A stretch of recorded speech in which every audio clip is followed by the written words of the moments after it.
Hi, I'm sitting here looking out the window and see a boring weather. And what can be better than doing a lesson for you? So I will, and it will be about chord melody guitar arrangements. I have picked parts from songs, and the first one is from the Days of Wine and Roses. It sounds like this.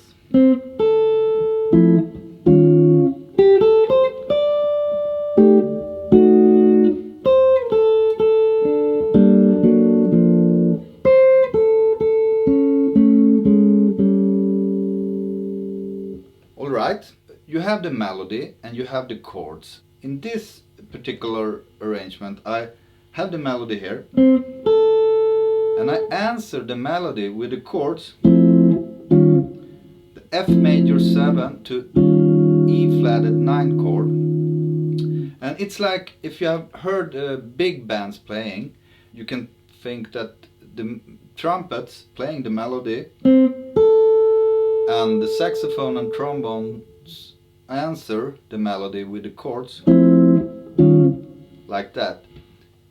Something like that is in my thinking when doing this arrangement, and it's very good to use these kind of things from big bands or other bands playing. You hear how the chords works with the melody and you can take it to the arrangement you do yourself, okay? And then it continues like this.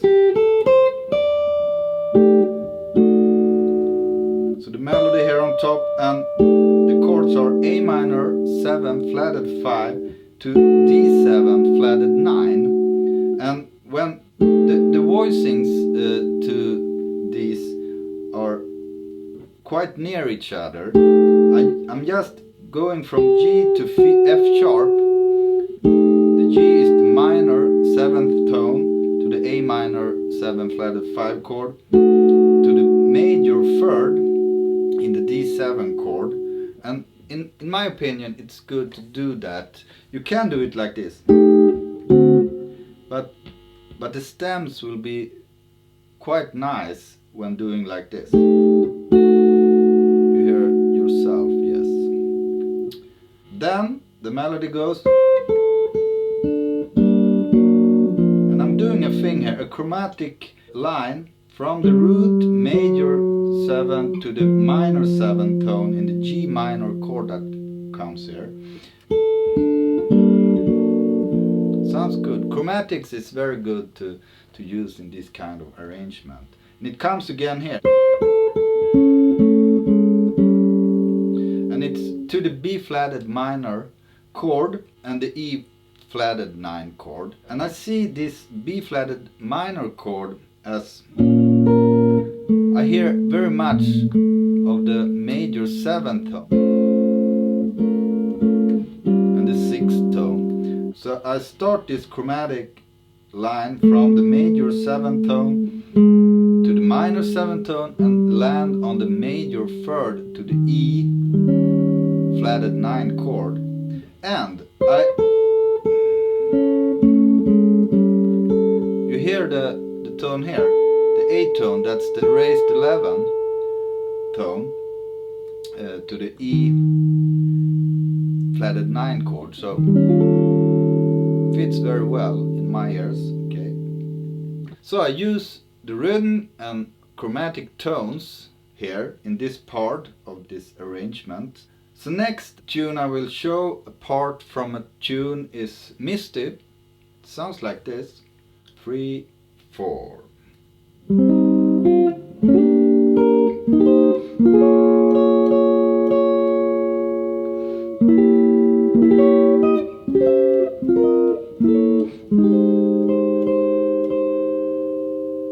I start from a E flatted chord, a E flatted 6th chord.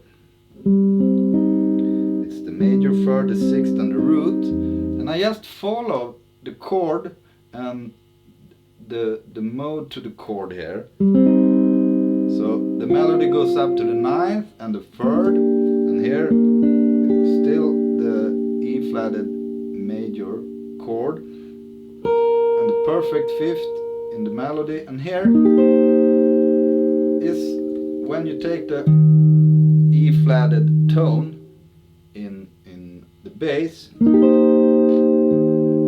you have the E flatted 6th chord, the 6th on top in the melody, and it goes to the B flatted minor chord. Yes, B flatted minor 7th, and then it's an interesting chord. It's a E flatted 7th chord with flatted 9th in the chord, so it's like that, and it's like a diminished chord here. Perfect 5th, flatted 9, major 3rd, and minor 7th tone. And when it's a diminished chord with the dominant, I call it dominant diminished chord, okay? And it continues like this. Yes, and this chord, I think it's very nice. I'll put the root here. It's the minor 7th, the major 3rd, the 13th tone, and the flatted 9th tone. Alright. I like this voicing here. And then it's a quarter chord. It's built on quarter intervals. 6, 9, perfect 5th, and the root. I'm using this kind of chords very often in my chord melody arrangement. They are very useful. You can put them in here. You don't have any 3rd tone here, major 3rd, but it will be in the chord before. You hear that it's like a bridge chord to the next. Right? And here is the same shape as this. And then you will have the perfect 5th, flatted 9, the sharp 11, and the minor 7th tone here.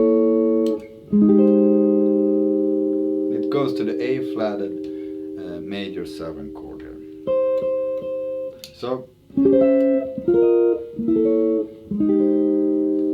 in my ears, that's a very nice progression here. It has those altered tones in it. Here it stands that it is an altered chord when we have the flatted 9, and we have in the melody the flatted 9 as well. So it is an altered chord, but you can also use those altered tones even if it's not stands as an altered chord, if it stands like a E flatted 7 chord. Okay, so the weather is still kind of boring here, and maybe I do another lesson, who knows. Hope you have use of this lesson, and hope you can create your own chord melody arrangement from this starting point with this kind of ideas. Take a simple melody and just harmonize it with the chords, and think about what I have said in this lesson, and I'm sure you will have great fun, and it's a good way to see chords in another way than you usually do when playing comping to a song and other way of playing the chords. Okay, so here you must be aware of the melody and play the voicing so it fits with the melody and so on.